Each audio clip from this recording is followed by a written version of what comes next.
mbokk yi dem leen ci alquran nga ubbi alquran ba léegi nga dem ci saar bu ñuy woowee suratul isra. allahu akbar.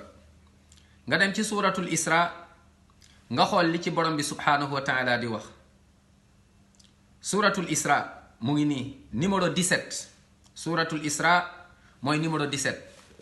boo demee ba ci suratul isra première page bi deuxième page bi ci suuf ci digg bi nga tàmmali ko ca aaya mooy aaya numéro 13 nga ñëw 14 ba ñëw 15 nga xool li fi yàlla di wax. ubbil nga xool nga firil ko sa bopp, wala nga jël alxuraan nga dem ba ci benn sëriñ ki lay jàngal wala boog koo xam ne mën na la firil nga ne ko suratul isra laa bëgg nga wan ma ko. mu ne la nga ne ko mu ne la mu ngi nii nga ne ko xoolal ma aaya numéro commencé ci 12 mooy wa kullu insaanin ñëw ba ci aaya 13 ñëw ba ci aaya 14 wàcc ci 15 nga daal di ma koy firil.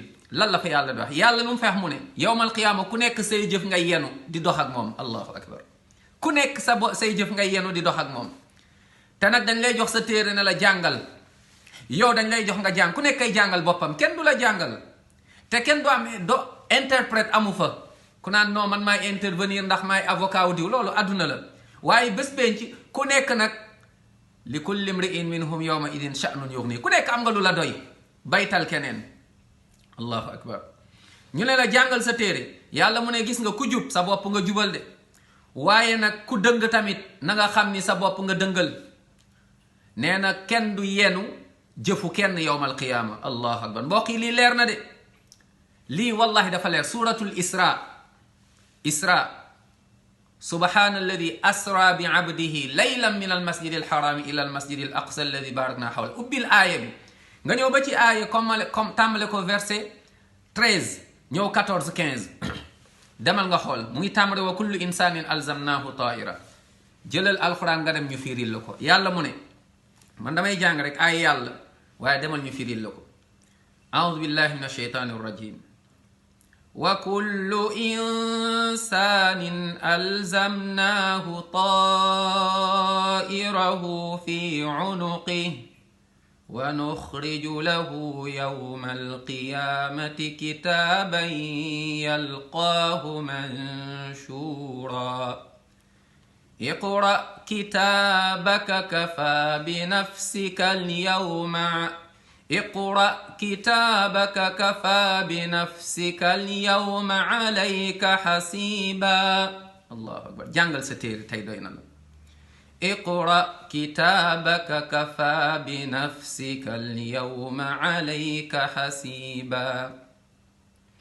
من اهتدى فإنما يهتدي لنفسه ومن ضل فإنما يضل عليها ولا تزر وازرة وزر أخرى. سبحان الله.